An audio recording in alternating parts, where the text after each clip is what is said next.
Welcome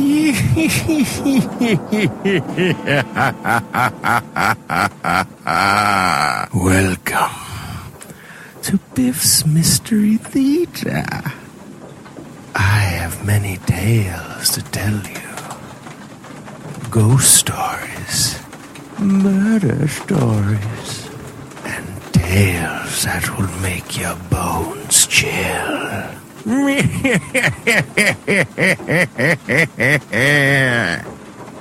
Join me, won't you? For Theater of the Mind, where you always have the best seat in the house.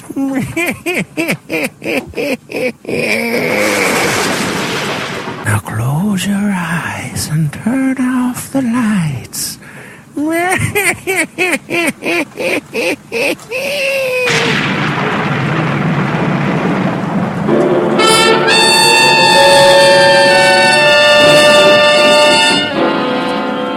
Dangerous Assignment, starring Brian Donlevy as Steve Mitchell.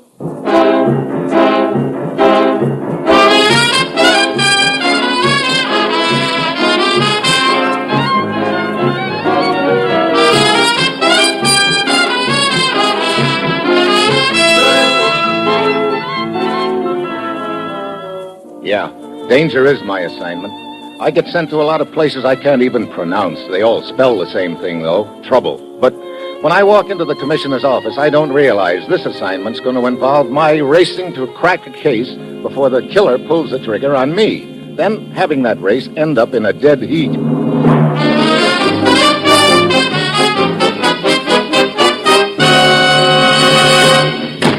Morning, Commissioner. Ruth said you wanted to talk to me. I do, Steve. About your love life. My what? You heard me. Oh, now, look, Commissioner, I hardly think that comes under the heading of dangerous assignments. You sure, Steve? Well, on second thought, maybe some of them do, but even so... Seriously, Steve. Remember Martha Gelber? Martha Gelber? Brother, you seem to be specializing in making me squirm this morning. Why, Steve, seems to me I can remember a time when that name was sweet music to your ears. Sure, pre-war Vienna. Just a sweet young doll, I thought. It wasn't until later that I found out she was a red-hot Nazi, but what's the point in opening old graves, Commissioner? This grave isn't old, Steve. What do you mean? Marta dropped out of sight after the war. We all figured she was dead. I know, but she's very much alive, Steve. One of our agents spotted her in Tokyo 3 days ago. Tokyo? What's she doing there? Steve, as you know, there are two things that always go together. Martha Gelber and trouble. Trouble? What kind of... Hey, wait a minute. There's been a lot of sabotage in Japan recently. Exactly. Trains derailed, bridges blown up, the works. And it's hampering our efforts in Korea. You think Marta is mixed up in the deal? That's exactly what you're flying to Tokyo to find out. You know how some ex-Nazis have a habit of selling out to the highest bidder. Now, look, Commissioner, wouldn't it be better to send another agent? After all, Marta and I were kind of friendly in those days, and when I found out about her, it sort of left a bad taste in my mouth. Well, Steve, you ought to know by this time that personal feelings can't interfere with assignments. That's precisely why I'm sending you. In the first place, Marta was interested in you. In the second place, in those days, you were a foreign correspondent.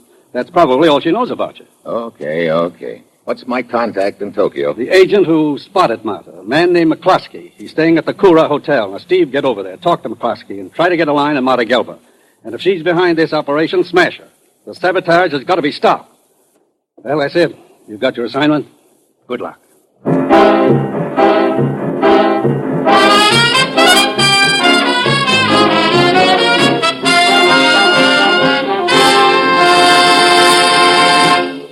The National Broadcasting Company is presenting Dangerous Assignment, starring Brian Donlevy in the role of Steve Mitchell, colorful, two-fisted government agent.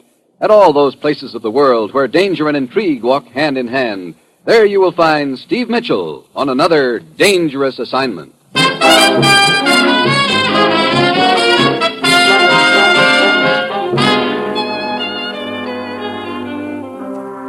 Sure, I've got my assignment, and on the surface it sounds great. Take a little trip to Tokyo and renew my acquaintance with an old flame. But I've got an uneasy feeling that before the deal is through, that old flame is going to turn into a grade-A blowtorch. It's Thursday when my plane lands in Tokyo, and I head for the Kura Hotel and McCloskey. The situation here isn't good, Mitchell. Whoever's behind the sabotage that's been going on has been running the deal real smart. They've apparently got up-to-the-minute information on troop and train movements. They're causing a lot of trouble for us. You think Marta Gelber could be behind the deal, McCloskey? Well, that's a good guess, but the trouble with guesses is there's never any proof. You know the way Marta operates, when she operates. Yeah, slightly. Well, I'll give you all the dope I have on Marta, but it isn't much. She's apparently been living here in Tokyo for about 2 years. But last week was the first time any of us had spotted her here. She lives in a very swank apartment. Yeah, that'd be Marta, all Always right. has 2 or 3 guys on the string. Likewise. And according to my information, has been throwing plenty of dough around. Sounds like she hasn't changed a bit. Well, lately she's been hanging around the racetrack quite a little. Racetrack. Hey, that might be a good place for me to bump into her. Accidental like. Speaking of people who haven't changed a bit. Who, me? Well, you never can tell. I might pick up a long shot out there. Yeah, you might. But just one thing. What is it, McCloskey? Well, now, you know Marta better than I do, Steve. You know she can be about the most dangerous thing on wheels, so be careful. And just be sure if you do pick up a long shot, it's a horse, not a slug.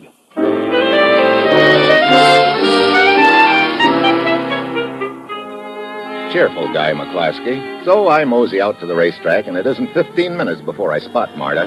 She's got an expensive fur draped around her neck, a racing form in one hand, and a wad of bills in the other.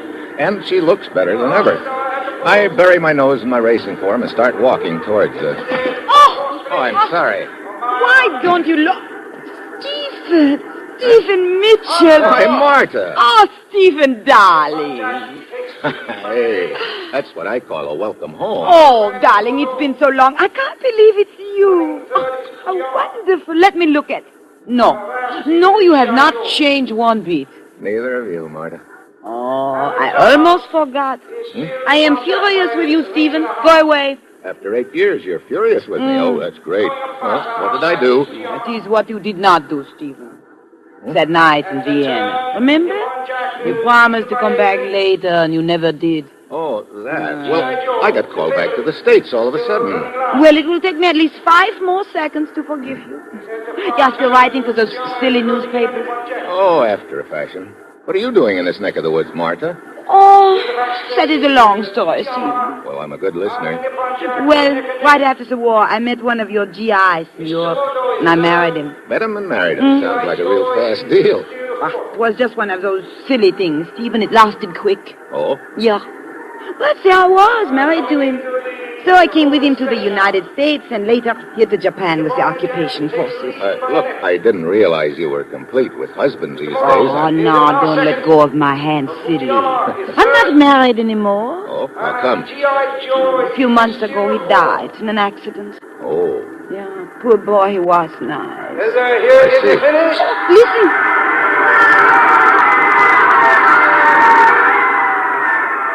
And the winner is a Nippon Jack. Excuse please.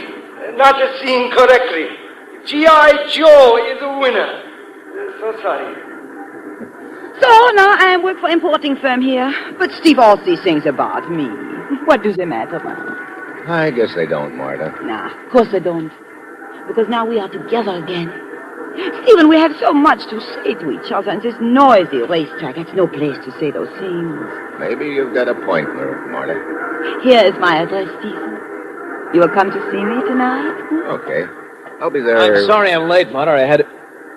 Oh, I didn't realize you were occupied. Oh, this is a very old and dear friend I want you to meet, Bill. Stephen Mitchell, a newspaper correspondent. Stephen, this is Sergeant Bill Duncan. He's a very nice boy. Thanks for the build-up, Marta. Glad to meet you, Mitchell. Sergeant? Well, I better be getting along. Oh, no, don't leave, Stephen. Marta, I thought that we'd plan on having a drink together. Oh, did we? Oh, yes, we did. But I see you later, Stephen. Sure. Well, glad to have met you, Sergeant. Yeah, thanks. Come along, Marta. Sergeant. One moment, please. What? How very important information for you. Yes? Who are you? Suki have information of great value. Oh, what is it? Oh, too crowded here to talk. Please to come. Okay. Who sent you? I am messenger from heaven. What? So, is better here. You bet. Now, what is this important information you've got for me? Oh, big killing. You bet. Killing? Where? Soon. Big sweeper. Sleeper. Look, I don't... Oh, wait a minute. You mean sleeper? Yes, sweeper. Next race. You bet. Horse named Konichiwa. Oh, great. Even in Tokyo, they've got touts. I'm sorry, Buster. Oh, but cannot lose. Positively sure cinch. Absolute. You bet. Sure. You bet. Got a match, mister? Yeah, I have a... Oh, McCloskey. Yeah. Light me up while we talk, huh? Sure. I see you spotted Marta, okay? Yeah. Who's the sergeant? Oh, Duncan. He's one of the boys she's got on the string. He's been seeing her quite a lot lately. Maybe a little too much. Thanks. You said whoever was behind this sabotage was apparently getting inside information? That's right. This Marta Sergeant Duncan business. It could add up to something pretty nasty. Well, I better shove. I've got a date with Marta tonight. Oh? Didn't waste much time. Neither did she. Is there someplace I could meet you afterwards? I may pick up some information from her. Yeah. And there's a little rundown bar not far from my hotel, Watanabe's. I'll be there at midnight. Okay, see you then.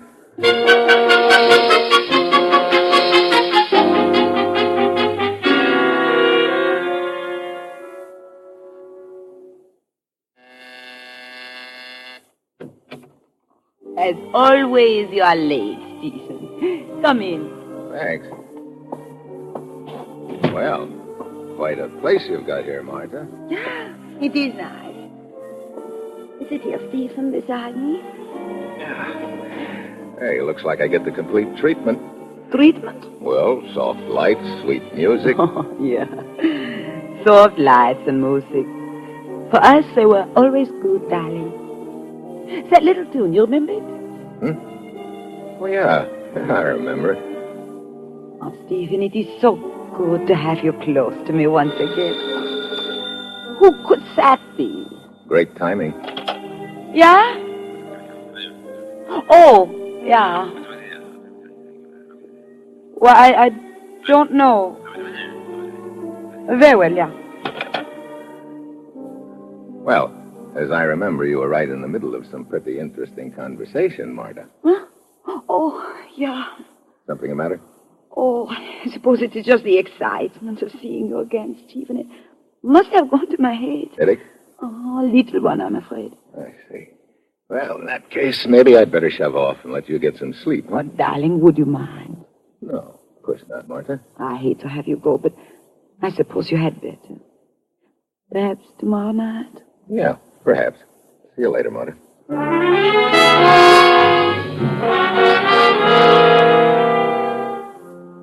I leave Marta's apartment, go across the street, and wait in the shadows. I don't need a crystal ball to tell me that telephone call she got had something to do with her sudden headache. Pretty soon, a guy comes hurrying down the street and turns into the apartment house. As he enters, I get a look at his face. Yeah, Sergeant Duncan. At this point, I figure I'd better see what kind of a line I can get on this Duncan, so I go over to Army headquarters. Well, evening. What can I do for you, mister? You holding down the fort here, Sergeant? Yeah, lieutenant's out somewhere. Well, I'd like a little information, Sergeant. Might just well call me Tennessee. The rest of the boys do. I wonder why. Sticks out all over me, don't it? Just what kind of information you looking for, mister? About one of the men attached to this command, Sergeant, Bill Duncan. Oh? Well, tell you now, we got a little rule around here. Somebody starts asking questions about one of our boys, we just kind of like to know who's asking. That's a good rule, Tennessee. Here's my credentials. Yeah, they sure enough are. All right. What you want to know, Mr. Mitchell? Anything you can tell me about Sergeant Duncan? Well, for one thing, he's attached to intelligence. Oh? Filing clerk or something. He ever mention a girl named Marta to you? Why, sure. Duncan used to be a friend of Marta's husband. A fellow who got himself killed in an accident a couple of months ago. I see. Lieutenant ought to be back in an hour if you want to wait to talk to him. Thanks, but I've got to meet a guy in a few minutes. I'll check with the lieutenant later.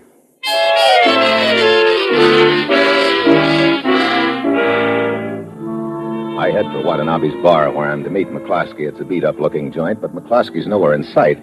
Only 3 rugged-looking gents sitting in various corners. I wait an hour, and then I get a little fidgety. I look around the bar, and it seems to me that 3 gents are a little closer to me than the last time I noticed. Suddenly, I smell a trap. I take my drink in my hand and saunter over to the jukebox. Out of the corner of my eye, I can see them closing in. Just before they jump me, I flip my drink into one's face, heave a chair into another. The third one lunges at me. I give him a lift. Then I dive for the door and out onto the sidewalk. I duck into the alley beside the bar. But the hoods are on my trail. I look back over my shoulder as they reach the entrance to the alley. One of them's got a gun. Just then I trip over something and fall. The slug whistles over my ear. And I know the fall I took saved my life. Then they must figure they got me because they jump in a car and dig out. I get to my feet and light my lighter to see what I tripped over. A body. I roll it over. It's McCloskey.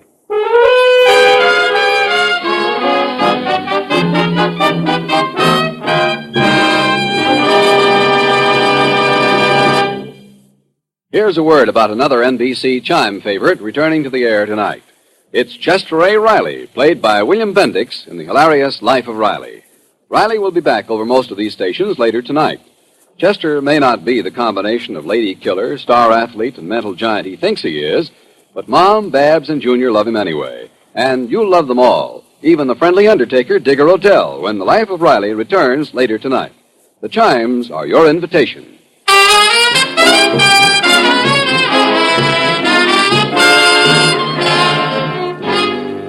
And now, back to Dangerous Assignment and Steve Mitchell.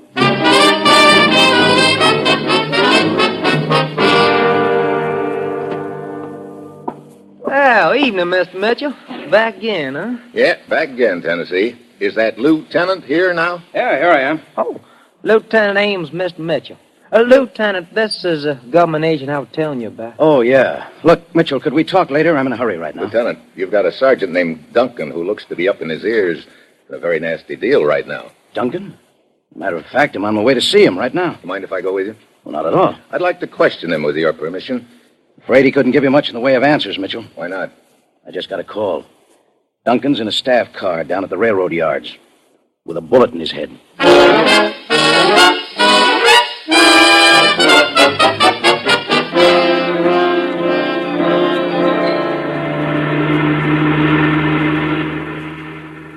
Those are the railroad yards just ahead, Mitchell.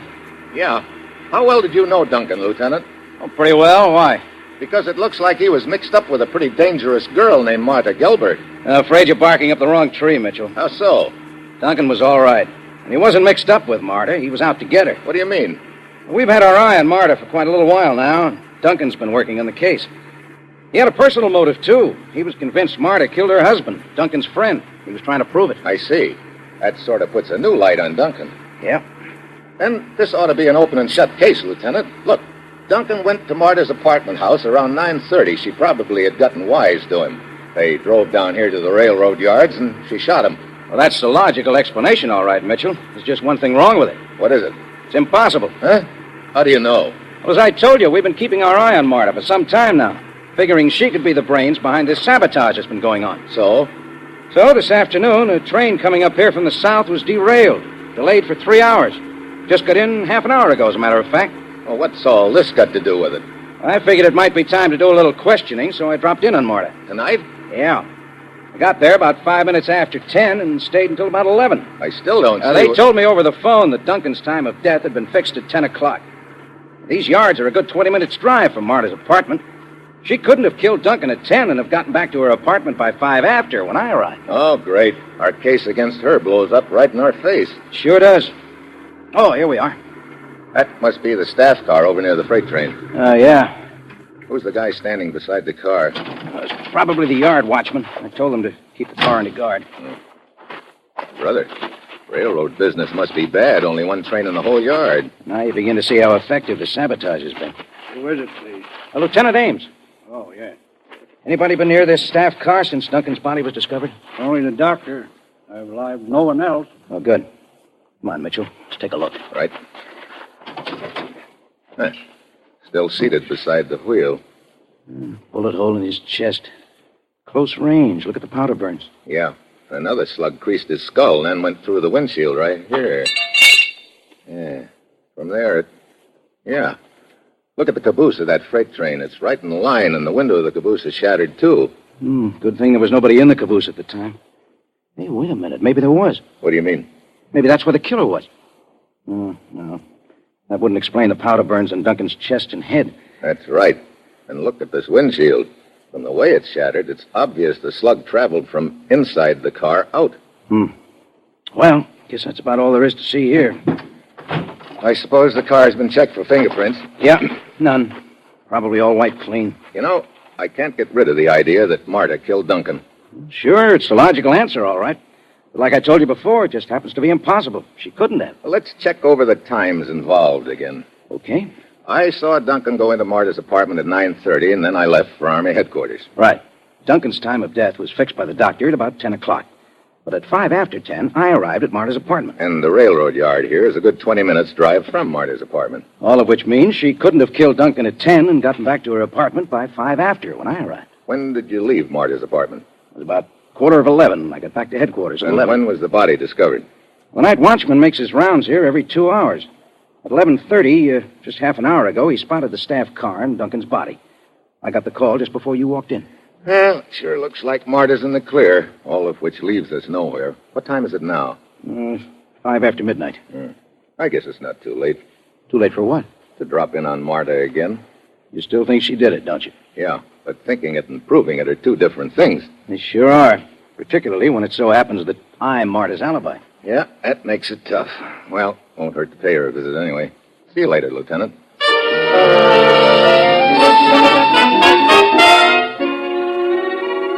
So I head back to Marta's apartment, not really knowing why. The whole deal has all the makings of the proverbial stone wall. It's my hunch against an airtight alibi, and at this point it looks like I'm going to come out second best.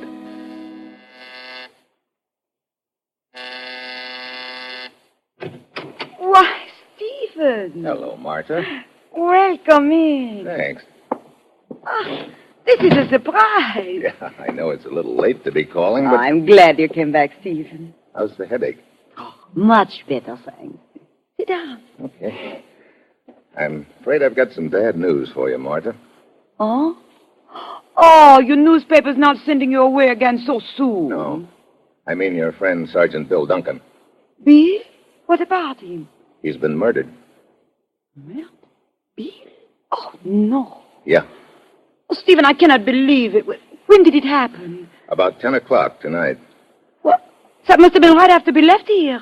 But who did it and why? Who would want to kill Bill? That's what the Army's trying to figure out, Marta. Poor Billy was such a nice boy. Funny. That's what you said about your husband, too, wasn't it?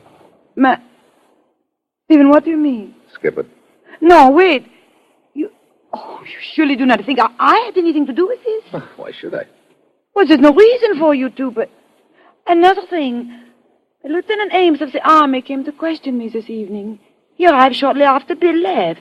He wanted to talk about all this sabotage which has been going on lately. That's strange. You wouldn't know anything about that, would you? No, of course not. This frightens me, Stephen. That anyone should even think I could be involved in such a thing. Well, probably doesn't mean a thing, Marta. Just routine questioning. Let us not even talk about it anymore, huh? Suits me. Yeah, I fix us a nice drink. And we forget all about this and we talk about the times there were in Vienna, huh, Steve? You know, maybe there can be times like that again. For you and me. Soda or water? I said soda or water. Stephen? Oh, soda. Oh, my. You were 1,000 miles away. No, not that far. Perhaps I should not have interrupted your train of thought. Huh? Oh, it doesn't matter. That's one train that's getting nowhere right now. Matter of fact, you might say it's been derailed. What is it, Steve? Nothing. Look, Marta, why don't we find a bar around here somewhere and have our drink there? A bar? Yeah, is there one near here? Well, yes, but why go to a bar, Stephen? It is so much cozier here. Well, this place kind of depresses me a little. Well, you told me earlier you liked it. I know, but I suddenly feel like doing the town. How about it? Well, it's pretty late. Not too late, is it? Well, all right, Stephen. It is never too late with you. There's a very quaint little bar down the street. I get my coat.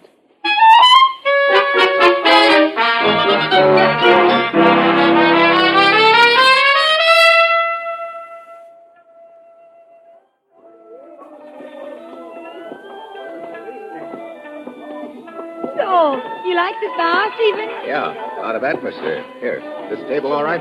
Oh, yes, fine. Wait a minute, Marta. I just happened to remember I've got to make a telephone call. No, darling, I ordered some drinks for us, but you hurry back. Well, huh? it may take a few minutes, but I'll cut it as short as I can, Marta. Be with you soon.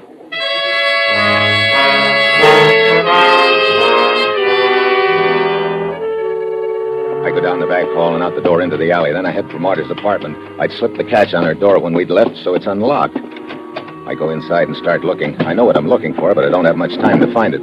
It isn't in the front room, so I go into her bedroom. There's a chair that looks a little out of place. I move it, and there it is, a little hole in the wall. I take a knife out of my pocket and start digging into the plaster, and what I pry out of that little hole in the wall doesn't surprise me at all. A bullet. I'm sorry you came back here, Steve. Well, hello, Marta. You really should not have, you know. If I hadn't, how could I have made sure it was you who killed Bill Duncan?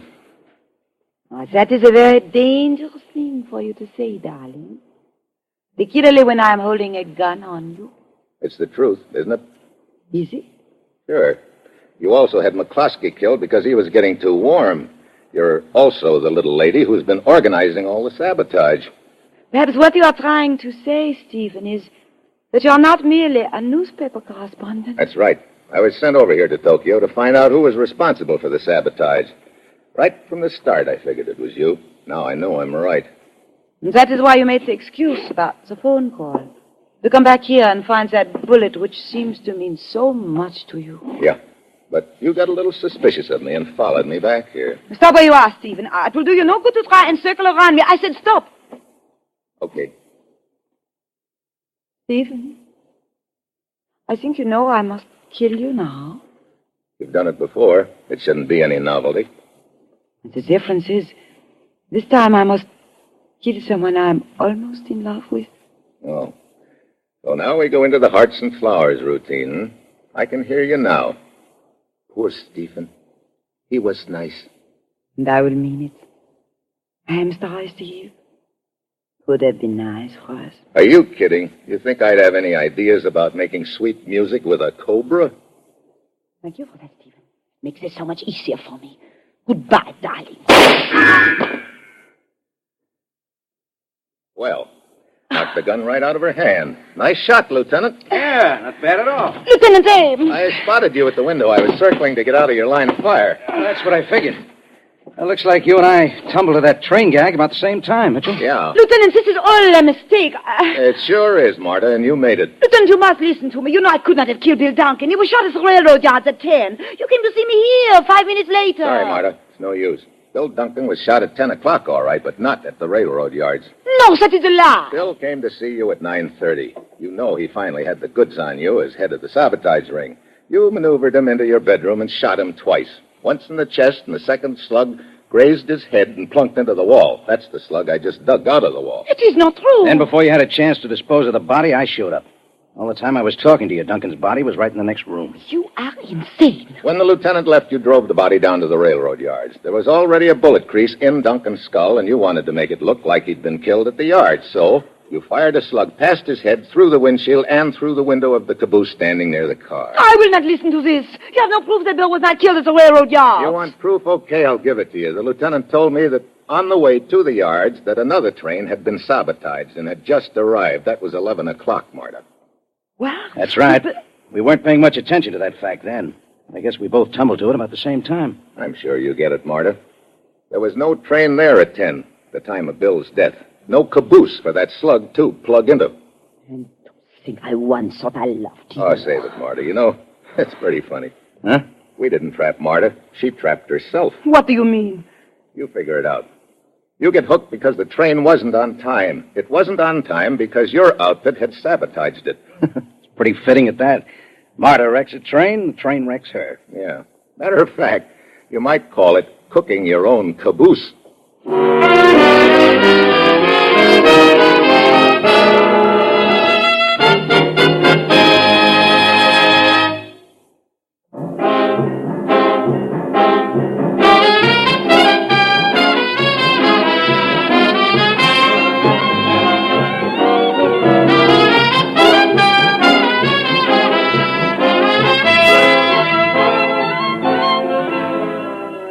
Dangerous Assignment, starring Brian Donlevy as Steve Mitchell, is written by Bob Reif and Adrian Jandot, with music by Basil Adlam, and is produced and directed by Bill Karn.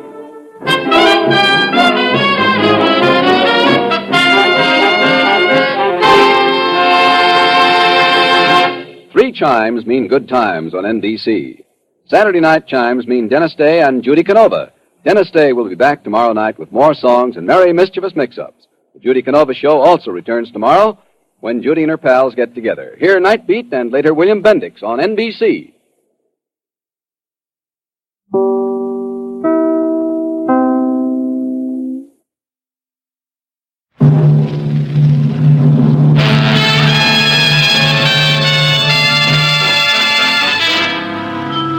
Dangerous Assignment, starring Brian Donlevy as Steve Mitchell.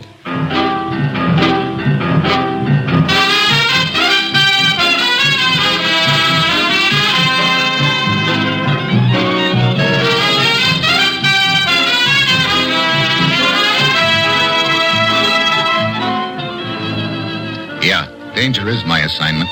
I get sent to a lot of places I can't even pronounce. They all spell the same thing, though, trouble. But when I walk into the commissioner's office, I don't realize that this assignment's going to end up with me dangling from the wrong end of a rope.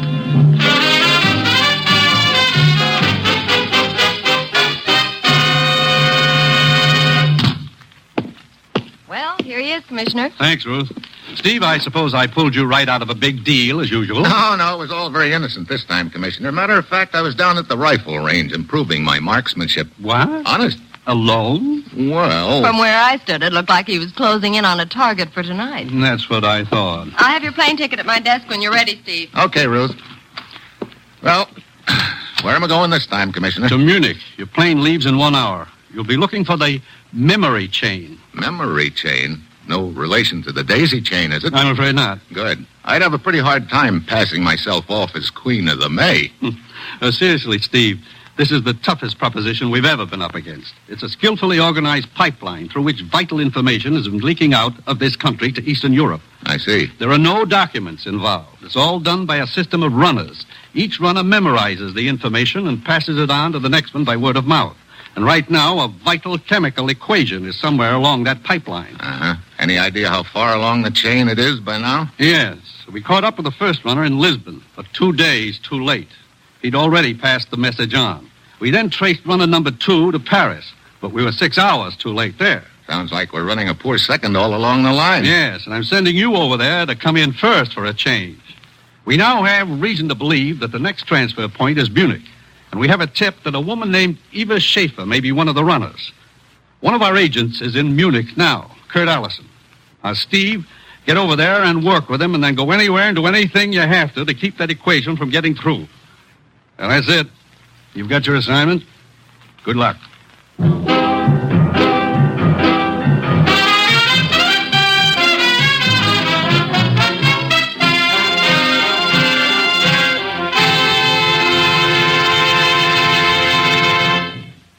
The National Broadcasting Company is presenting Dangerous Assignment, starring Brian Donlevy in the role of Steve Mitchell, colorful, two-fisted government agent.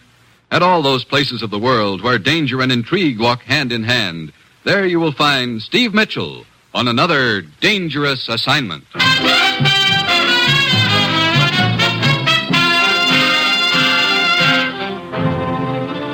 I've got my assignment. Just a simple matter of running over to Europe and trying to guess who's got a vital secret locked up in their head. This would be a great spot for a mind reader. Well, it's Thursday when my plane lands in Munich. I check around and learn that Allison is registered at the Königsberg Hotel. I head for his room. I've been expecting you, Steve. Commissioner told me you were coming. Yeah, how about this Eva Schaefer, Kurt? Any idea where she is? Sure. Right next door. What? I spotted her at the depot when she arrived from Paris 6 hours ago. I heard her give a cab driver the name of this hotel, so I broke a few speed laws and got here ahead of her. Huh. You had the desk clerk give you this room right next to hers, huh? Yeah.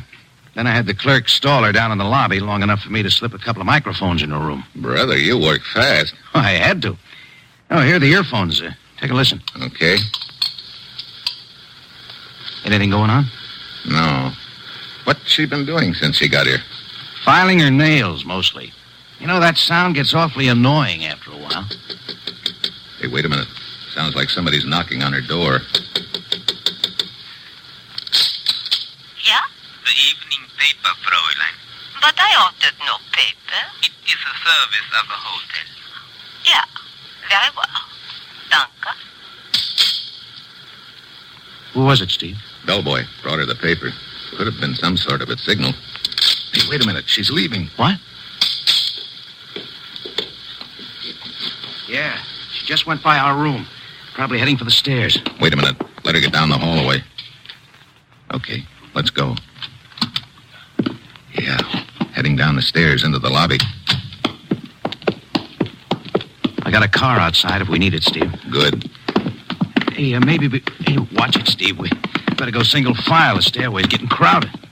Hey, brother, is that all one man coming up at us? Yeah, how about that? I beg your pardon, gentlemen. Sorry to crowd you. Oh, that's okay. If you'll just allow me to squeeze by. Thank you very much, sir. Thank you. Squeeze is the word, all right. Yeah, come on. There she is, sitting in that chair on the other side of the lobby. Let's just sit down here. Oh, okay. And she may contact somebody here in the lobby, Steve. Wait, she's getting up. Yeah. Hey, she dropped something in the far side of her chair. Huh? You see? She's picking it up now. Yeah, looks like a pencil. I wonder what... Oh, she stopped at the cigarette counter. Come on. I want to take a look around that chair where she was sitting. There was no one near her, Steve. I know. Here we are. I still want to know what she was doing with a pencil. She must have been holding it in her right hand, on this side of the chair, out of our sight. I get it now, look. This pipe running up the wall beside the chair, it goes right through the ceiling, probably to the second floor hall above us. Yeah. And there are pencil smudges on the pipe near the floor. Yeah, she could have been tapping that pipe with her pencil, sending a message. Steve, she's heading out the door. Stay with her, Kurt. I'm going to see what I can find out upstairs.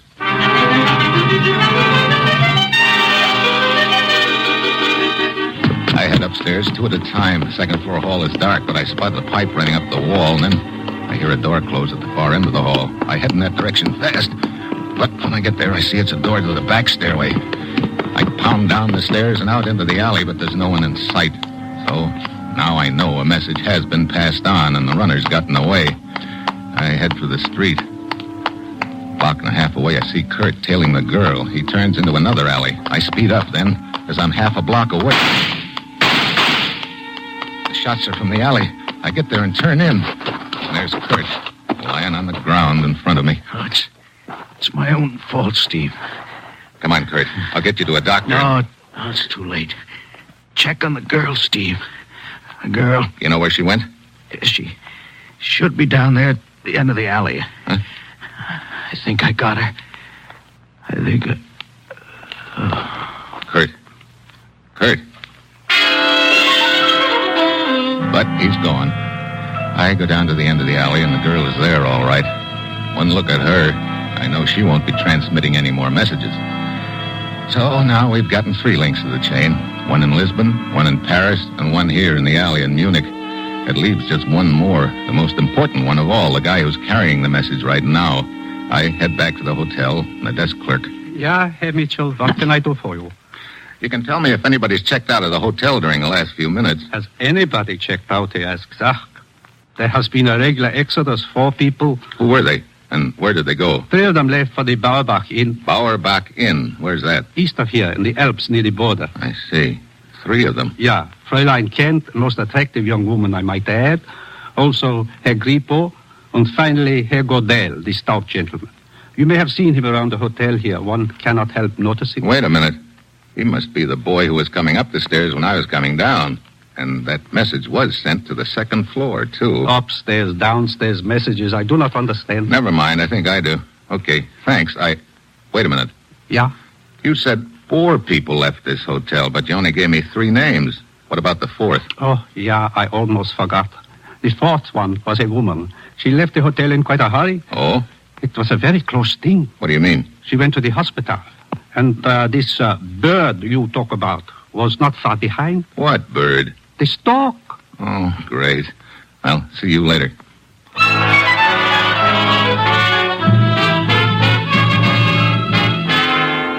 So I head east toward the Alps. 6 hours later, I arrive at the Bauerbach Inn. It's perched up on a mountainside, and there's snow all around. The whole place looks like a Christmas card. Except that I've got a strong hunch that whoever I'm going to find here, it isn't going to be Santa Claus. Good evening, sir. Welcome to the Barbach Inn. You the proprietor? Yeah, quite at your service. If you will sign the register here, I will fix up for you a nice room. Okay. Looks like sort of a slack season for you, Kreutzer. Yeah, only 2 guests. Both of them from Munich, I see. Carlos Grippo and Helen Kent. Are you a friend of hers, Herr Mitchell? Well, I will be glad to tell her you are here and to... No, never mind. Why not? Huh? It's really quite flattering to be inquired about. Well, you see, I've... Oh, but I thought you two were friends. Not exactly. The evening's young yet, though. Oh? I know. You used to know another Helen Kent and thought I was the one. Yeah, that's it. That's the trouble with having such a common name. Disappointed? Not exactly. You going to be staying here long? Well, that depends. I like excitement. Well, maybe you came to the wrong place. Doesn't look very exciting around here. It wasn't. Oh? Funny how the atmosphere can change all of a sudden, isn't it? Yeah. Might be an interesting topic of conversation over a drink in front of the fire. Might be at that. I'll be down as soon as I get unpacked. I'll wear a red carnation so you'll recognize me. That really won't be necessary. I'm sure I'll remember you.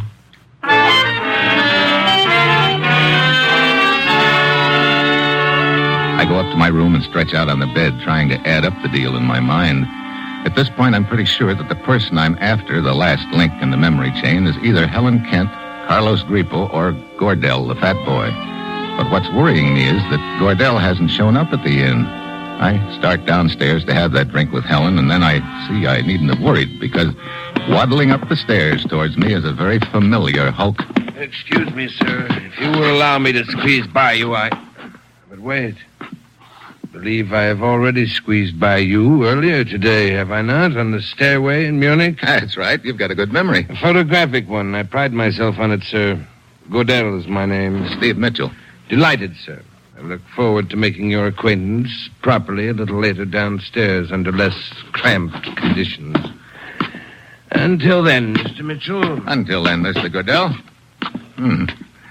Hail, hail, the gang's all here. Steve. Oh, Helen. Over here, by the fire.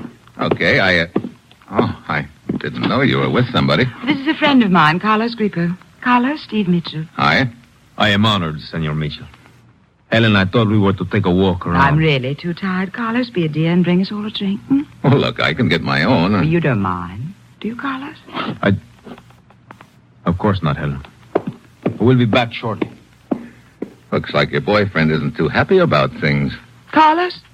Oh, he means well, but he's a little boring at times.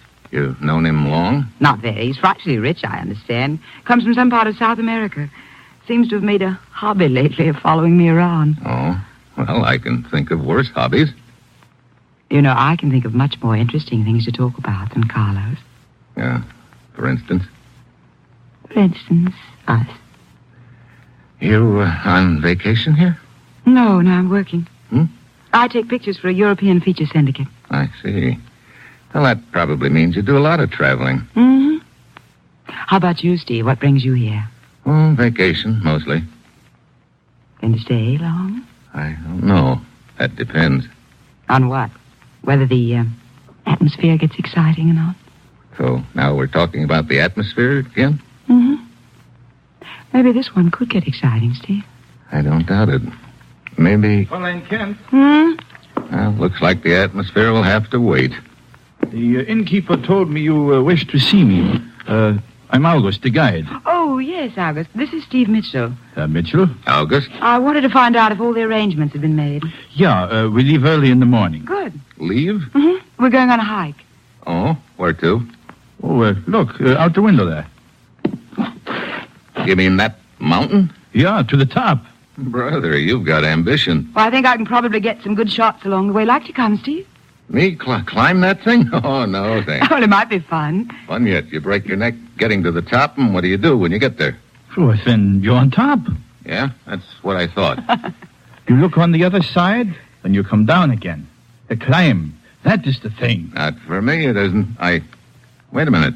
You say you look over on the other side. What's on the other side? Another country. I see. Who all's going on this hike, anyway? Carlos and I, with August here, Guide, of course. You know, I just changed my mind. I'd like to come with you. Wonder.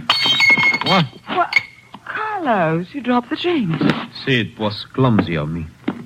I didn't even hear you come up. You were all so busy talking. Oh, what's the matter, Carlos?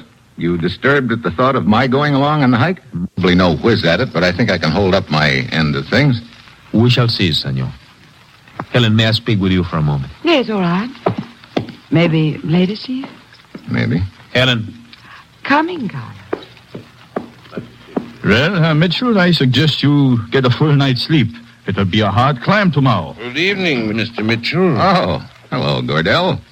I beg your pardon, sir. Are you the guide? Yeah, I'm August.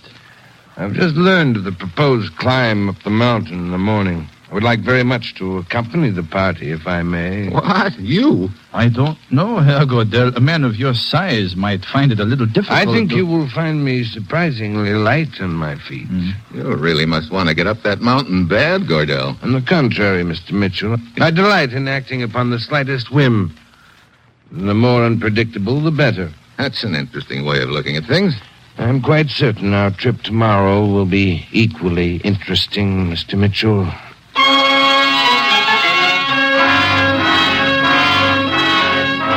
Gardell and August head upstairs, and I go out on the terrace for a cigarette. The night is dark and cold. I finish my smoke and turn to go inside. Then I hear a sound behind me. I whirl around.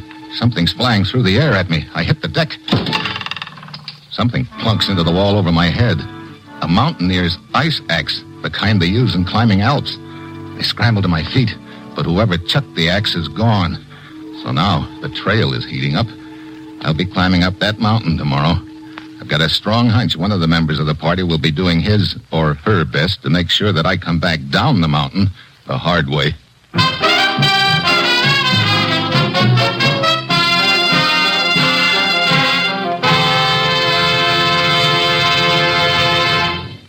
In a short while, Herbert Marshall stars as the man called X over most of these NBC stations. It's 30 minutes of intrigue and danger in the far corners of the world as the man called X tracks down the enemies of his country wherever they may be hidden. He lives by his wits. His business is danger. He's the man called X. For top listening tomorrow night, it's Hedda Hopper with the latest news of Hollywood and show business, plus famous guest stars. Miss Hopper's popular column comes to life tomorrow on the Hedda Hopper Show.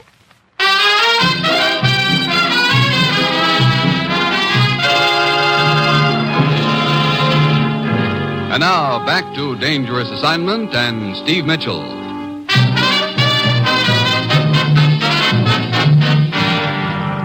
Are we all here? See, let us get started, August. Ready and waiting. This is a great time of morning to be starting a hike. It isn't even light yet. Oh, we must reach the top by noon if we're to get back before dark. August, can you get my camera and my knapsack? Yeah. There. Oh, thanks. Now, before we start, let us check the equipment. Mitchell? Yeah, you have everything. Oh, Herr Grippo? Yeah, you have... Oh, wait. Your ice axe is missing. What? Why, so it is. It must have slipped from my pack. Oh? Oh, it's no matter. Here's a spare. Thank you. Pretty careless of you losing a thing like an ice axe, Grippo. Or maybe it was more than carelessness. What do you mean by that, Mitchell? Oh, skip it. All right, everybody. Let us start.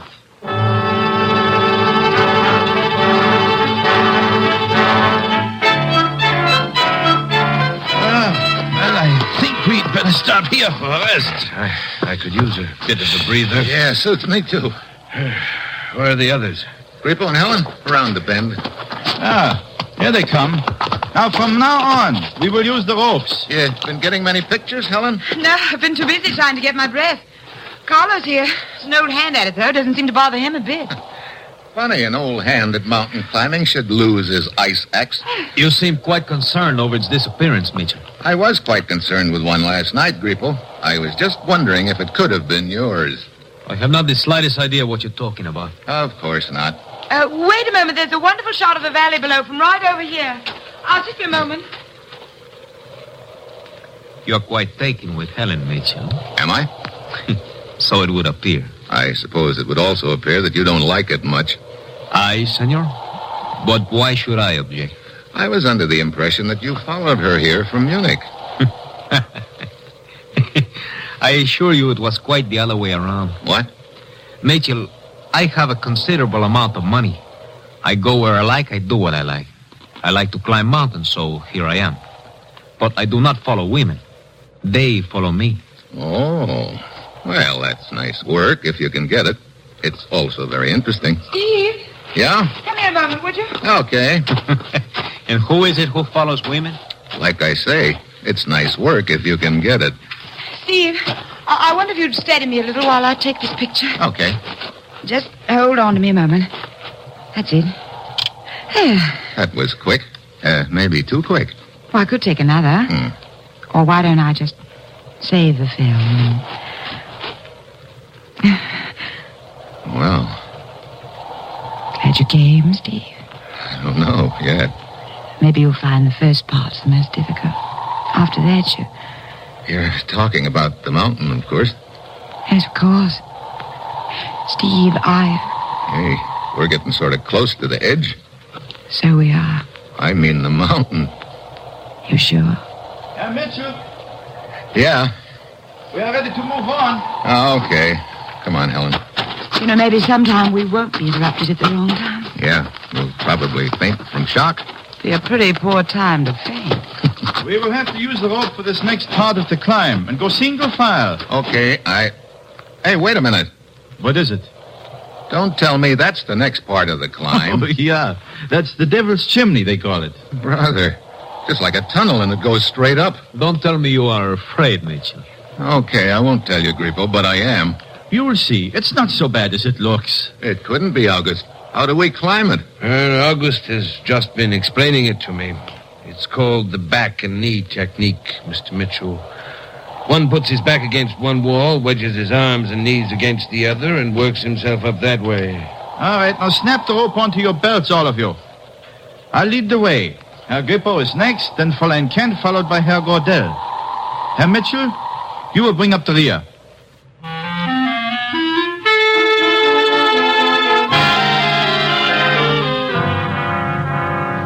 August inches his way carefully up the chimney to the ledge above. Then he signals to Grippo, who wriggles up like a snake. Helen makes it without any trouble. Then Gordell starts squeezing himself up. I wait until he's almost to the top, then I wedge myself in and start. It's slow, tough work. Way up. I look up just in time to see Gordell's feet swinging loose and a rock as big as a football coming down at me. I duck my head. The rock grazes my shoulder and hits the bottom. Hey. You all right, Mr. Mitchell? Yeah, but it's not your fault that I am. Please accept my apology for a most unfortunate accident, sir. Accident, huh? But of course. My foot slipped and dislodged a boulder. Here, let me give you a hand to the ledge. I thought you were the gent who was so light on his feet, Gordell. I am, but there is always the possibility of a slip, Mitchell. There sure is, and... Helen, what's the matter? Oh, when Herr Gordell slipped, the rope jerked Fräulein Kent against the rocks. Yes, I think I've sprained my ankle, Steve. Oh, great. She can't climb with a sprained ankle. No. So, what do we do now? Well, things are not so bad. We are within an hour of the top. Just across the border up there is a little hut with medical supplies. We can get a basket stretcher there in which we can let the Fräulein down the mountain. We? Those of you who are left behind must stay right here. You cannot get up or down the mountain without my help. But I will need one man to accompany me. I will go with you, August. I'm the best climber. Since I am responsible for Miss Kent's accident, I think it right that I should go. No, senor. I am the logical one. I insist.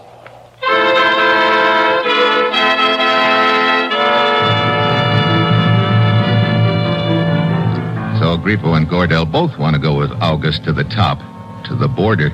At this point, it looks like one of them is the runner in the memory chain.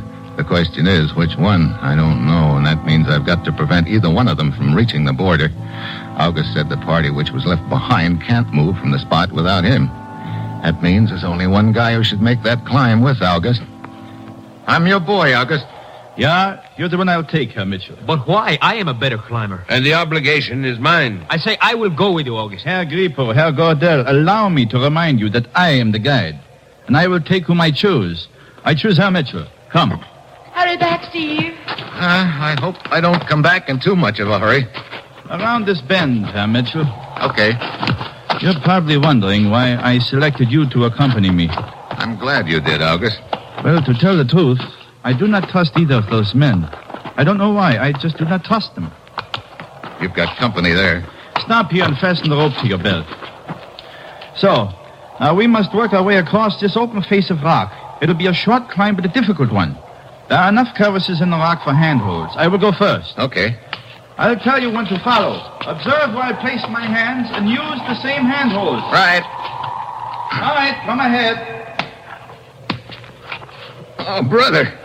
This is like crawling across a bare wall. Proceed slowly. Keep your body flat against that rock. Do not look down. Hey, it looks like 1,000 feet straight down. 2,000 feet. Thanks. Hey, look, aren't we doing this the hard way? What do you mean? That little ledge about 15 feet below us. Isn't that the same ledge we were on at the top of the chimney? Yeah, but it would take us too long to reach the top by following the ledge. This is a shortcut. Now, stay where you are a minute.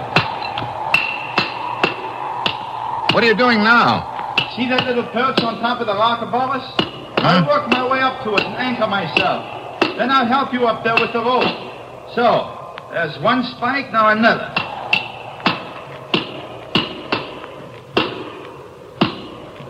Brother, remind me never to do this again. All right, Mitchell. I'm up on top of the perch and I'm well anchored. Okay, I'll get going. Yeah, Mitchell, indeed you will. Hey, you pulled me loose. So I did. Now you are just dangling in the air at the end of that rope. What? Oh, great. So you're the last link in the memory chain. Yeah. And with you out of the way, I will carry the message to its final destination on the other side of the border. It'll do you no good to try to swing back and forth, Mitchell. You cannot pull me down with you. By leaning back, I can hold you until I choose to cut the rope.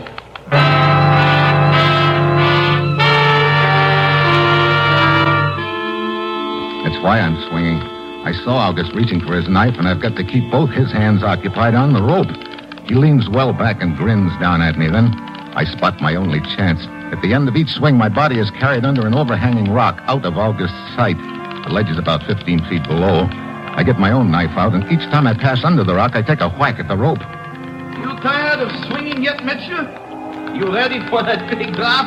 August has his knife out now, and this is it. I swing under the rock again and cut the last strand. I fall to the edge of the ledge and hang on. It works. August isn't prepared for the sudden release of the strain. Oh, brother. Right over backwards. Mako! Huh? Oh, Grippo. I followed the ledge around to here just in time to see August trying to cut the rope. But you beat him to it. Yeah. By about one slash of the knife. But why? Why was he trying to kill you? He was the last link in the memory chain. Looks like I owe the three of you an apology, Grippo. Apology? A memory chain? I'm sorry, Mitchell. This I do not understand. Well, it doesn't matter anymore, because the last link in the memory chain just lost his memory. You might say he got amnesia the hard way.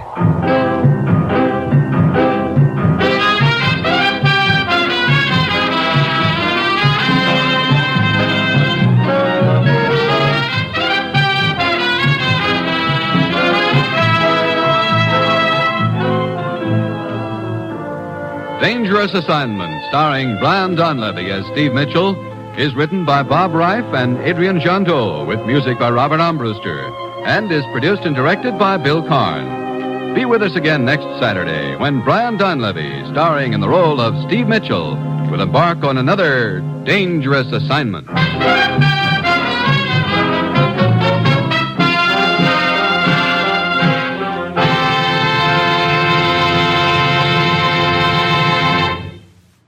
Dangerous Assignment came to you from Hollywood. 3 chimes mean good times on NBC. There's action with the chimes next when Herbert Marshall stars as the Man Called X. The Man Called X is a man without a name who travels to the far corners of the earth on missions of intrigue and danger, protecting his country. So for timely and exciting drama, stay tuned for The Man Called X.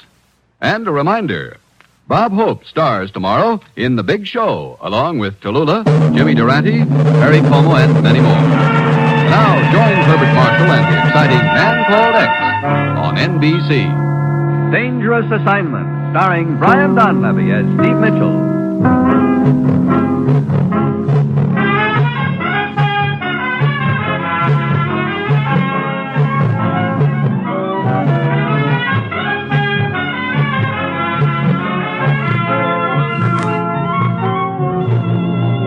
Yeah, danger is my assignment. I get sent to a lot of places I can't even pronounce. They all spell the same thing, though, trouble.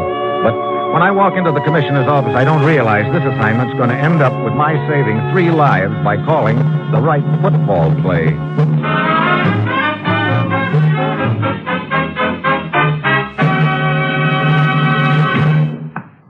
Morning, Commissioner. Ruth said you wanted to see me. I do, Steve. Your plane leaves for Indochina in 1 hour. Indochina? Look, can't you send me to some nice, peaceful place sometime? You'd probably die of boredom. Or shock. Well, okay. What's the deal? Think back 3 months ago today, Steve. 3 months ago? Yeah. She was a redhead. What about her? What a memory.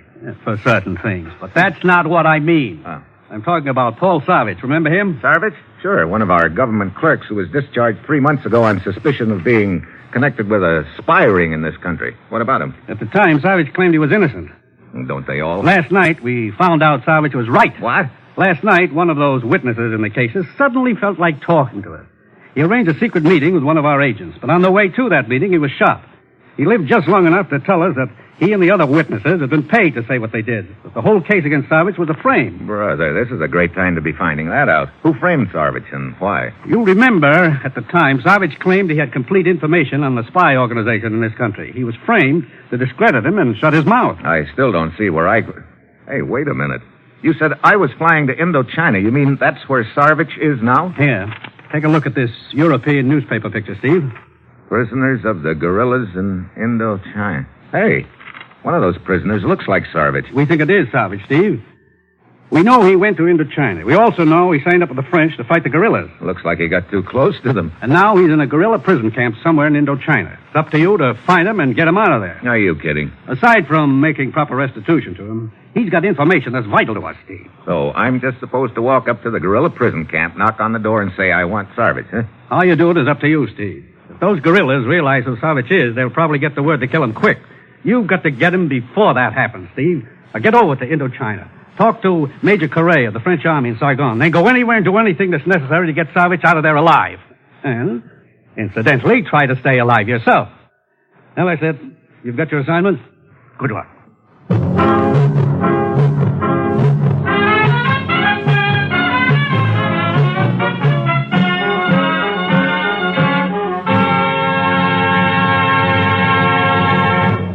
The National Broadcasting Company is presenting Dangerous Assignment, starring Brian Donlevy in the role of Steve Mitchell, colorful, two-fisted government agent. At all those places of the world where danger and intrigue walk hand in hand, there you will find Steve Mitchell on another Dangerous Assignment.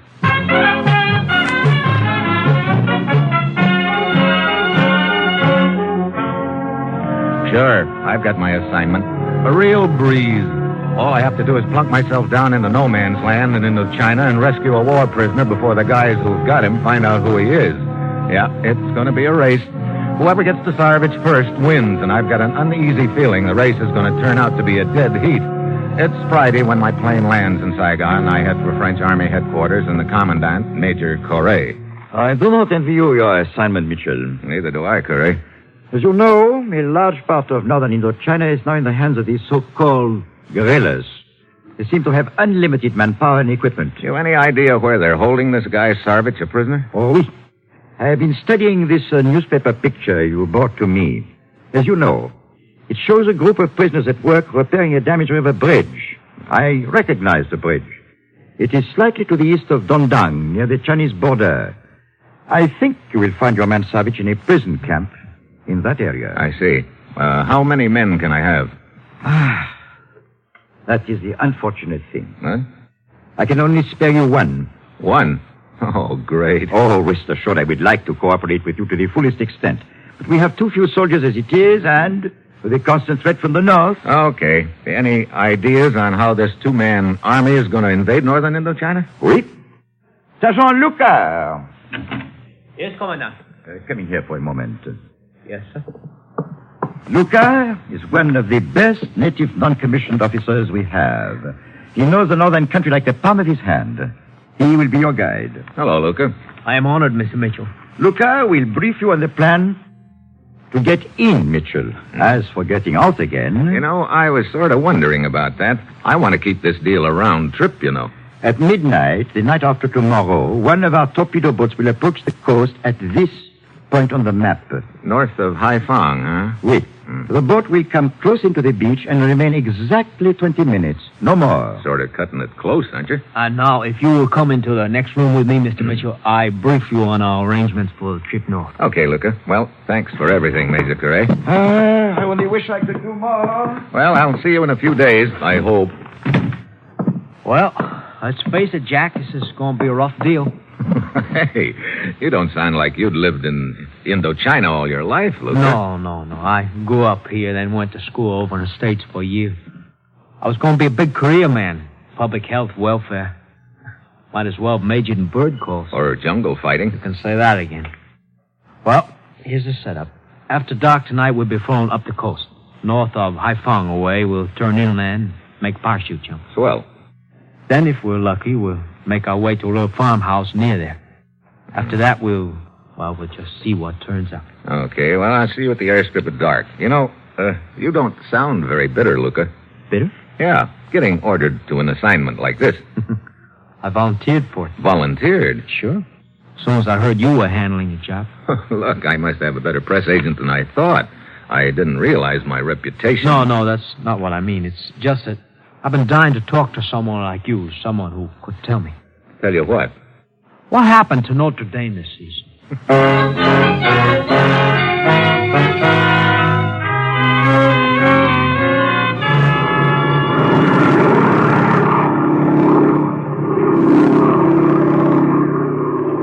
Well, we sure picked a nice dark night for this little leap. Darker the better.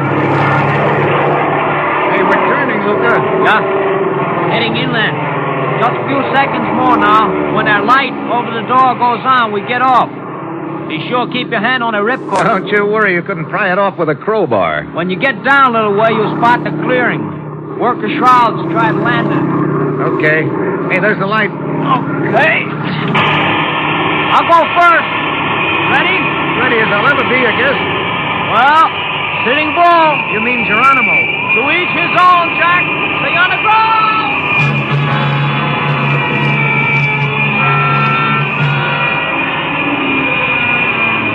Luca dives out head first. 2 seconds later, I follow. It's like plunging into a bottomless black pool. The air rushes by me a mile a minute. I jerk at my ripcord. The chute billows out behind me and snap open. Almost jerks me apart. I start floating now, swinging back and forth. I spot a clearing below and try to work my way toward it. Then, too late, I see a tree coming up at me fast. I land right in the middle of it with the shrouds of my chute snarled around me. Great. A fine time to be trussed up like a moth in a cocoon. Suddenly I hear voices. They're coming from the clearing. I manage to fish my knife out, cut myself loose, and drop to the ground. I work my way quietly to the edge of the clearing and look out. 2 guerrillas are holding machine guns on Luca. I get out my gun, but I don't want to shoot. The noise might bring the others. Okay, boys. Drop the guns and keep it quiet. One of the guerrillas swings his machine gun around. I hit the ground. Luca does too, but the other gorilla isn't so lucky. First catches him in the middle and he folds. Luca grabs his gun on the way down and clubs the gun out of the hands of the first boy who starts sprinting for a jeep 20 feet away. Oh, you never make a chump? No, Luca, no! Oh, brother. What's the difference, Steve? We already made enough noise to wake up Rib Van Winkle. Yeah, I guess so. Come on, let's grab a jeep. Yeah.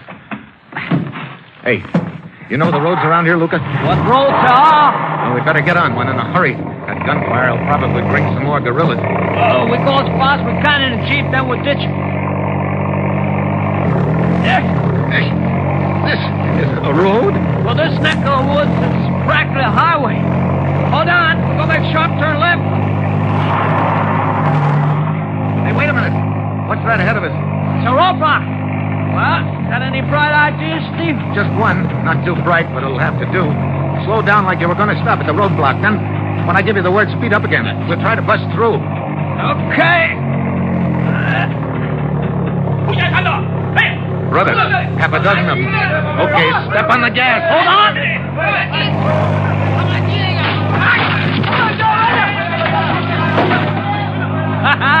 We made it, Steve. So far, they're all on foot, too. That's good. Get down as low as you can, Luca. I can't get any lower than I am right now. Look, Ma, no hand. Hey. Didn't know I could drive with my feet, did you? Oh, boy, they hit a tire. Watch it, Steve. We're going into brush. Okay. You okay? Yeah.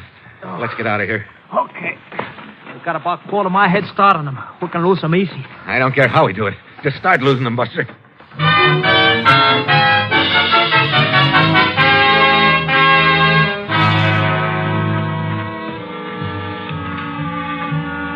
Yeah, that's a farmhouse just ahead. Who's there? Malani. Who's Malani? My girl. Now, wait a minute. Don't tell me we're breaking our necks to get there just so you can pay a social call. Not exactly. Malani and her grandfather Taka run underground escape route for prisoners of guerrillas. Come on. This ought to be a safe place, then. For us, safest place in northern Indochina. That's good. We've already had enough close shaves to suit me. I guess you don't get to see Malani very often, then, huh? Not as often as I would like, believe me. I guess after this trouble's over, we settle down, get married. Well, here we are. Our troubles are over for the time being. Malani take care of us. That's a signal. Coming, both of you. A gorilla? Yeah, with a gun. I said coming. So, this is the safest place around. What's Steve? Malani. Hello, Luca. Malani, what does this mean? It means you have finally been trapped, Luca. Trapped? Then, all the time you've been working with them. But of course. Where's your grandfather? Here, Luca. Is it true what she says, Tucker? As you see. Well, you said Malani would take care of us, Luca. She sure did. Oh, sorry, Steve. Just call me prize sucker of all time. Get over against the wall, both of you. Hey, you see, darling, I told you Luca would fall into our trap if you just waited patiently. Yes. I did not believe you at first, but I do now.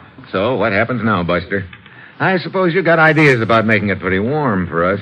No, I make it cool for you both. Cool? 50 bullets in my machine gun. That lets in a lot of air. 25 holes in each of you.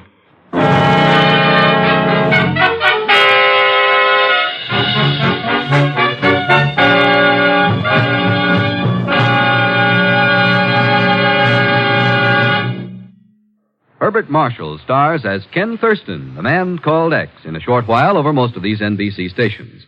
Battling intrigue and espionage in far-off corners of the world, the man called X lives by his wits, and his business is danger.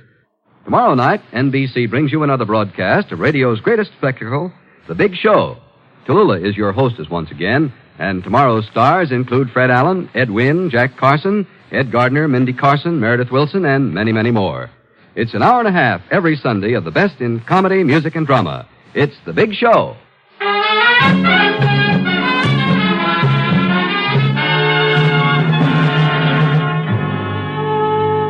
Now, back to Dangerous Assignment and Steve Mitchell.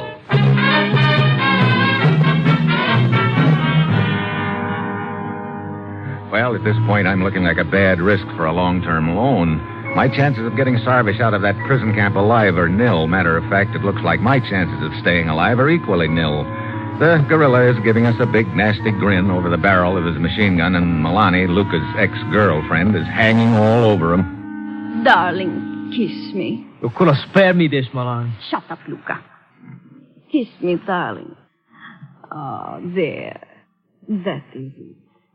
Yes! Hey, she knifed him. Quick, get it come. I got it. Well, looks like we had you pegged all wrong, Malani. I should not have doubted you. It was the only thing I could do. What was the gorilla doing here? We do not know. Apparently his suspicions were aroused. We have escaped prisoner hiding in next room. Malani and I both knew if guerrilla search house, he would find prisoner and kill us. So Malani pretended to be on his side to keep him from searching. Look, you say you've got an escaped prisoner here? Yes, A man named Kali. Where did he come from? He told us he escaped from the large prison camp near here. That could be the camp where they've got Sarvich. I'd like to talk to this collie. Very well. Kali, Yes. come in. What do you want, Malani? This man is one of us, Kali. Oh? He wants to talk to you. I want you to take a look at this picture, collie. Is this man in the prison camp you just escaped from? Yes, I saw him there. Good. Now all we've got to figure out is how to get over a few assorted barbed wire fences past It will the not guard. be necessary to enter prison camp. Huh? Why not? All the prisoners are working on River Bridge 2 miles from camp. Even at night? Yes, about 2 hours' journey from here. I will take you to it. But, Kali, you have just escaped from that place. You would risk recapture by going back? I know what life in prison camp is like, Malani. If I am able to help someone else escape, the risk is worth it. Well, I'm glad you feel that way. I'm ready to leave right now. Yes. The sooner we get started, the better. I will stay behind and get rid of Garilla's body. All right, grandfather. We should be back before dawn. Yeah. With luck. And without luck, we'd be working on a bridge, too. Come on, let's go.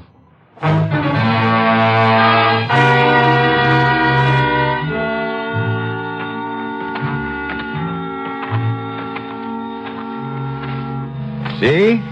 There is a bridge ahead of us. They have floodlights all around. We better stop here. Okay. Brother, this isn't going to be any cinch with the joint all lit up and swarming with guards. Steve, maybe we... Wait a minute. Look, that prisoner over there with the pick.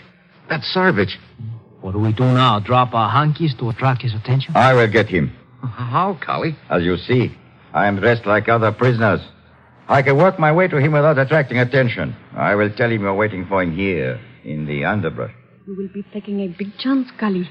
I know, but it is the best way. Yeah, I guess you're right. But take it easy now.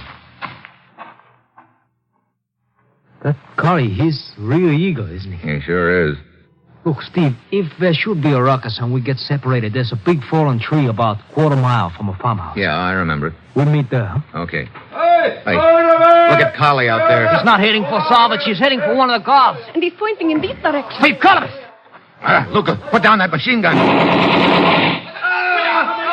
You and your itchy, tricky finger. Local prisoners all scattered. Come, we must get out of here. Sarvich! Steve, get down! Sarvich! Take care of that guard, Luca. You said it! Over here in the brush, quick. Hurry it up. Get down, Salvage! Who are you? Steve Mitchell from the States. I was sent to bail you out. Suits me fine. Let's go.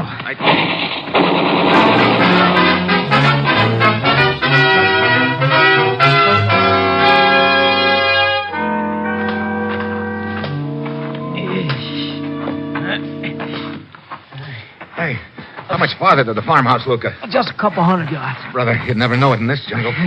Look, how about a breather? That prison camp diet isn't conducive to endurance. Okay, Sarvich.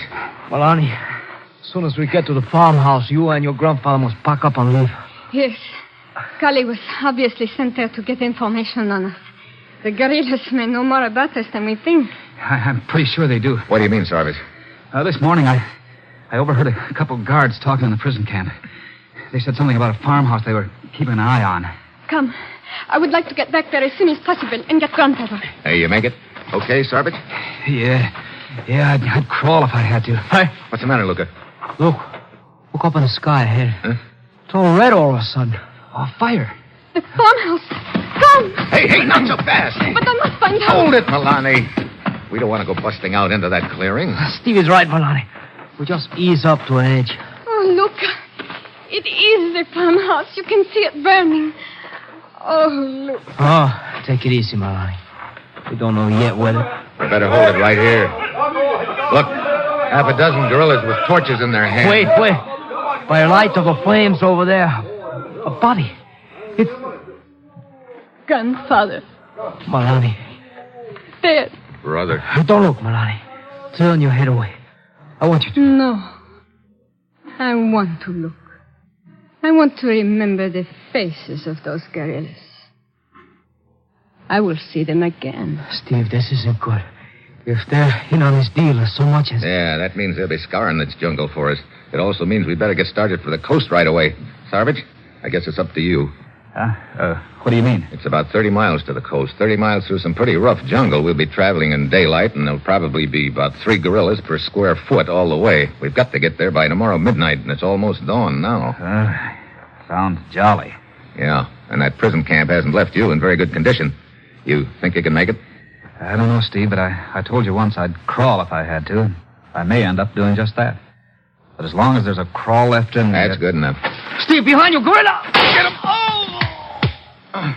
Where'd he get you, Sarvich? The gorillas at the farmhouse. I heard the shots. They're coming. Crank up that machine gun, Luca. So all crank, Jack. 1, 2.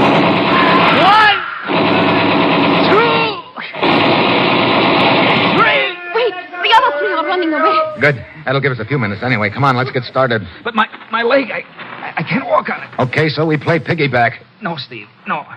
You can't carry me all that way. You'll all be caught and killed. Look, this is no time to hold a debate, Sarvich. I was sent over here to fish you out. You've got information we need back in the States, and you're going back... Steve and I take turns carrying you, Savage. We can make it. It's sure worth a try anyway. Now, come on, let's go.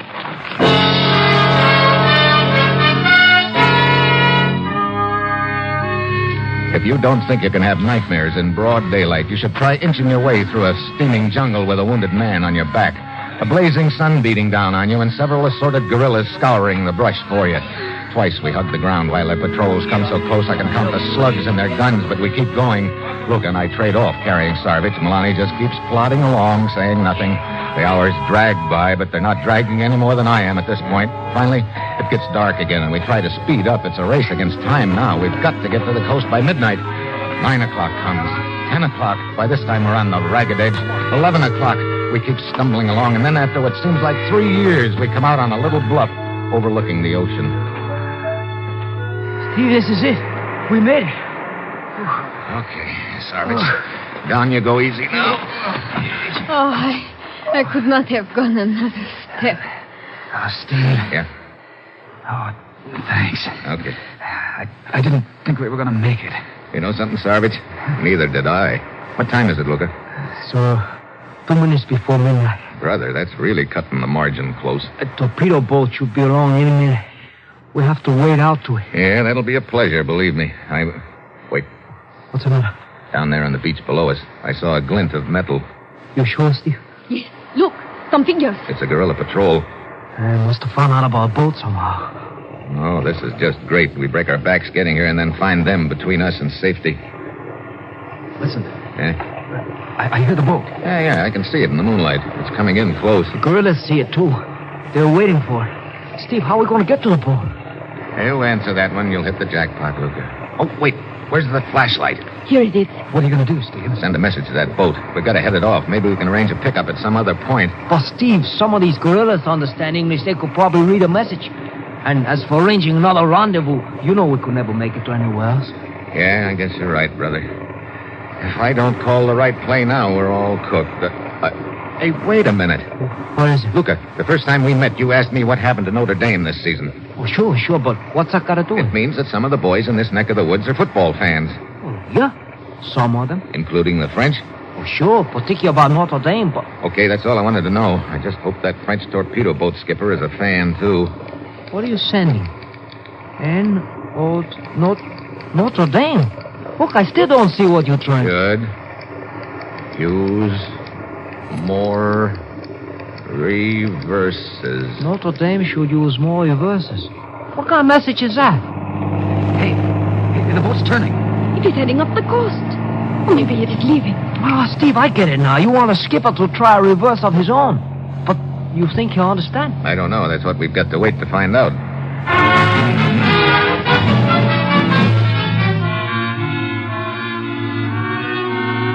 The boat keeps going slowly up the coast, and the gorillas on the beach start following it in the same direction. I still don't know whether the skipper understood my message, but it's our only chance. Then, when the boat gets about a mile up the coast, it suddenly turns around and heads back under full throttle.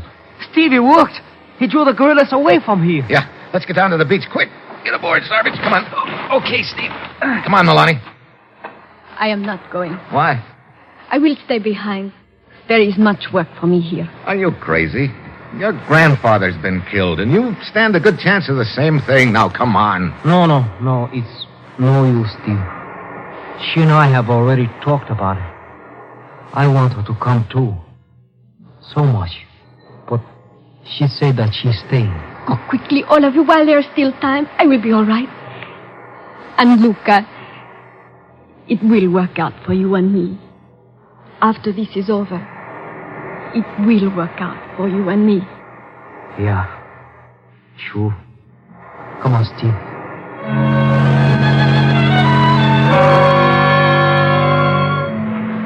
So we head for the beach, leaving Milani standing there on the bluff. The boat is coming in at us now. It stops about shoulder deep, and we wade out to it. The skipper is wearing a natty little mustache and a big grin. Come aboard, gentlemen. Come aboard. A pleasure. You on okay, Sergeant? Yeah. Let me go, Luca. Okay. I'll give you a hand, Steve. Thanks. Oh, the reverse, it works perfectly, no? Skipper, the reverse, it worked perfectly, yes. Now, I suggest a wide end run and pour the coal to her. Oui. Well, it's hard to believe. I guess we're finally in the clear. Hey, look. Back on the bluff, somebody's signaling with a flashlight. It must be Milani. G-O-O-D. Good. L-U-C. Hey, she quit signaling. Steve. Oh, well, maybe she had to duck in a hurry, Luca. Yeah. Or maybe they got her. Yeah, maybe they got her, Luca. You know, I learned a lot of wisecracks in the States, but I can't seem to think of any of them right now. There aren't any. What's going to work out for her and me? That's what she said, wasn't it, Steve? Yeah, that's what she said, Luca. So, now I'll maybe get a few extra ones for her. But it'll go on and on. Yeah. It'll go on and on. I guess we all know that, but there's something else we can know, too. What's that? As long as there are people like Milani, we've got a pretty good idea which side's going to come out on top.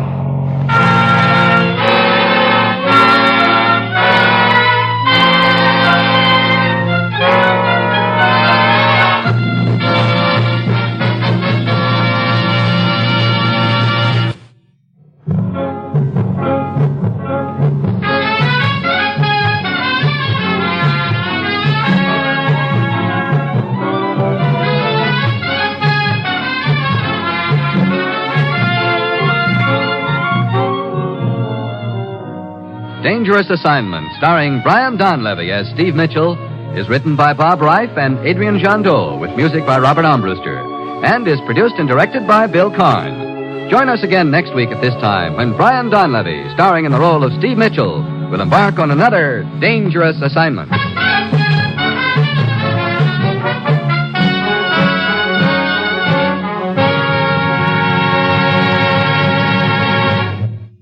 Three chimes mean good times on NBC.